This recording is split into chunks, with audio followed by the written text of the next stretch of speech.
લોડાપુર, હવે લોકોનો રોષ અને તંત્ર સામે ગુસ્સાનું પૂર।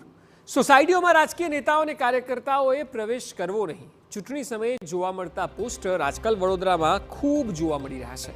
વિશ્વામિત્રીના પૂરના પાણી તો ઓસરી ગયા, પરંતુ લોકોના મનમાં સર્જાયેલ રોષનું પૂર હવે સપાટી પર આવ્યું છે।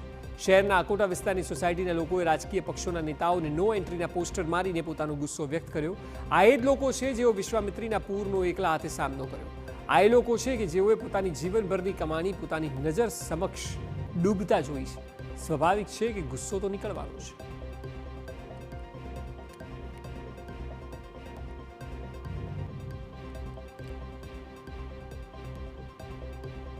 આવી સંજોગોમાં અમને એવું થયું કે જ્યારે પુરુષોત્તમ નગરમાંથી 70થી 85% સુધીની વોટિંગ થતું હોય, અમે ઓલવેઝ બધાની સાથે રહ્યા છે, પડખે રહ્યા છે, પણ જ્યારે અમને બેઝિક વસ્તુની જરૂરિયાત છે, જ્યારે અમને તકલીફમાં છે, ત્યારે અમારી સાથે ઊભું રહેનાર કોઈ નથી।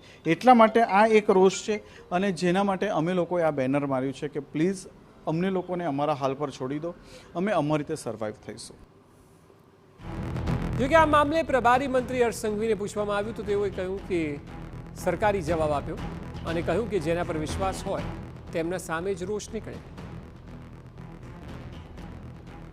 કોઈ વ્યક્તિ જેની ઉપર લાગણી હોય, જેની ઉપર શ્રદ્ધા હોય, જેની ઉપર વિશ્વાસ હોય, એની ઉપર જ ગુસ્સો ઠાલવી શકે છે।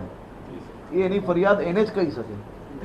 આ કોઈ બી વિષય, મેં પહેલા દિવસથી આપ સૌ લોકો સાક્ષી છું, હું પોતે બી જતો હતો। કોઈ વ્યક્તિ એની તકલીફ ઠાલવે, એને ગુસ્સો કે આક્રોશ, તમે માત્ર એને નેગેટિવ વેમાં આક્રોશ ના કરી શકો। એ એની તકલીફ છે ને એની તકલીફ નિકાલવા માટે જ આ ચૂંટાયેલા પ્રતિનિધિઓ સાથે રહેશે। વિશ્વામિત્રીના પૂરે વડોદરામાં જોરદાર તારાજી સર્જી તંત્ર ઊંઘતું ઝડપાઈ ગયું અને નાગરિકો સ્થિતિને સમજે તે પહેલા જ તૂટી પડ્યો મુશ્કેલીનો પહાડ। ત્યારે આવનારી કોર્પોરેશનની ચૂંટણીમાં પૂરના પડઘા ન પડે તો જ નવાય। શહેરમાં વિશ્વામિત્રીના નદીએ જે પોતાનું રૌદ્ર સ્વરૂપ બતાવ્યું હતું, તેના કારણે શહેરના અનેક વિસ્તારો પાણીમાં ગરકાવ થઈ ચૂક્યા હતા।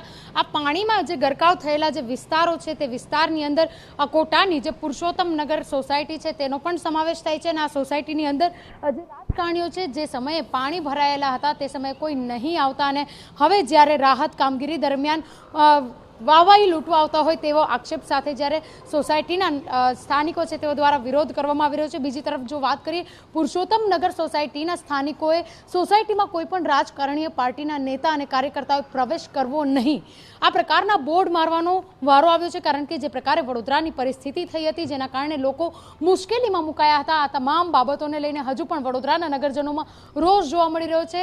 એક બાદ એક રાજકારણના જે નેતાઓ છે, ભાજપના જે આગેવાનો છે, ધારાસભ્યો છે, સાંસદ છે, તમામ લોકો વિરુદ્ધ જ્યારે રોષ ફેલાયેલો છે, ત્યારે અનેક જે ધારાસભ્યો છે તેઓ રોષનો ભોગ પણ બન્યા છે। ત્યારે આ પ્રકારના જે બેનરો લાગ્યા છે તેને લઈને હજુ પણ અનેક સવાલો ઊભા થઈ રહ્યા છે। કેમેરા પર્સન રોહિત ગોયલ સાથે અંજલિ ઓઝા, TV9 વડોદરા।